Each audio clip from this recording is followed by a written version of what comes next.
ऐसा नहीं है कि रूस यूक्रेन के बीच शांति के प्रयास पहली बार हुए हैं। कई देशों के नेता इसके लिए कोशिश कर चुके हैं, लेकिन डोनाल्ड ट्रंप ने जैसे ही ये ठान ली है कि वो रूस यूक्रेन के बीच युद्ध को रुकवाकर ही मानेंगे, और इसके लिए उन्होंने अपने इरादे अमेरिकी राष्ट्रपति चुनाव के पहले ही जता दिए थे और राष्ट्रपति की शपथ लेते ही उन्होंने अपनी कोशिश भी की।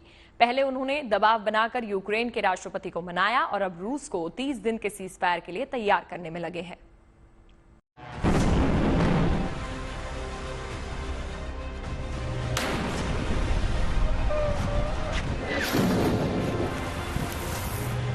रूस यूक्रेन युद्ध की शुरुआत 24 फरवरी 2022 को हुई थी।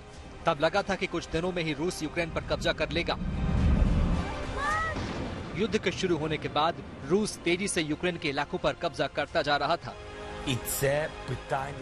तब यूक्रेन के समर्थन में यूरोपीय देश और अमेरिका आकर खड़े हो गए, जिसके बाद रूस की सेनाओं की यूक्रेन पर कब्जा करने की रफ्तार धीमी हो गई और यूक्रेन के सैनिक रूस को जवाब देने के हालात में दिखाई देने लगे। 3 साल बाद अब रूस यूक्रेन जंग पर विराम लगता दिख रहा है। इसके लिए अमेरिका के राष्ट्रपति डोनाल्ड ट्रंप जोर शोर से लगे हुए हैं, लेकिन यह मुकाम यूं ही नहीं आया। दुनिया के कई नेताओं ने रूस यूक्रेन युद्ध में शांति के लिए ढेरों प्रयास किए। उनमें शामिल हैं तुर्की के राष्ट्रपति तैयब एर्दोगन, प्रधानमंत्री नरेंद्र मोदी, ब्राजील के राष्ट्रपति लुइस इनासियो लुला दा सिल्वा और अमेरिका के राष्ट्रपति डोनाल्ड ट्रंप। तुर्की के राष्ट्रपति तैयब एर्दोगन और ब्राजील के राष्ट्रपति लुइस इनासियो लुला दा सिल्वा ने भी रूस यूक्रेन युद्ध रुकवाने को लेकर अपने अपने तरह से कोशिश की, लेकिन इसमें सफलता नहीं मिली। तब शांति के लिए भारत ने भी प्रयास किया था। भारत के प्रधानमंत्री नरेंद्र मोदी जुलाई 2024 में रूस के दौरे पर गए थे। उनका यह दौरा नाटो समिट के बीच हुआ था। इस दौरान राष्ट्रपति पुतिन को गले लगाते पीएम मोदी की तस्वीरें काफी चर्चा में रही थी।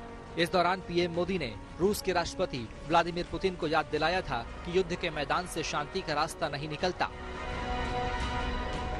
इसके बाद पीएम मोदी 23 अगस्त 2024 को यूक्रेन के दौरे पर भी गए थे और यूक्रेन को भी शांति वार्ता के लिए मेज पर आने के लिए कहा था, लेकिन ये प्रक्रिया अभी धीमी गति से ही चल रही थी और रूस और यूक्रेन एक दूसरे पर लगातार हमले कर रहे थे। तब रूस यूक्रेन युद्ध खत्म करने की जिम्मेदारी डोनाल्ड ट्रंप ने उठाई। वो अपनी चुनावी रैलियों में भी इस युद्ध को शांत करने की बात करते थे और जैसे ही अमेरिकी राष्ट्रपति चुनाव में ट्रंप को जीत मिली और जनवरी में उन्होंने राष्ट्रपति पद की शपथ ली, उसके बाद उन्होंने इस युद्ध को समाप्त करने की कोशिश तेज कर दी।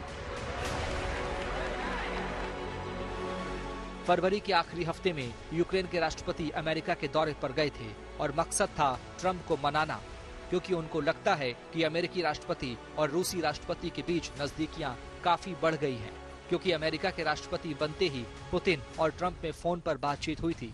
लेकिन ट्रंप के साथ मुलाकात में जेलेंस्की और ट्रंप में बहस को दुनिया ने देखा। यही नहीं, अमेरिका के उपराष्ट्रपति से भी बातचीत गर्म ही रही। ऐसे में लगा कि रूस और यूक्रेन के बीच शांति नहीं हो पाएगी।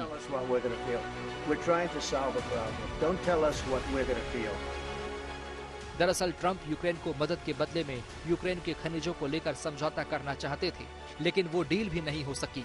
ट्रंप ने जेलेंस्की को शांति का पक्षधर न होने का आरोप लगाया। हालांकि ट्रंप ने बीते कुछ दिनों में जेलेंस्की को कई बार निशाने पर लिया और उन्हें तानाशाह तक बताया था।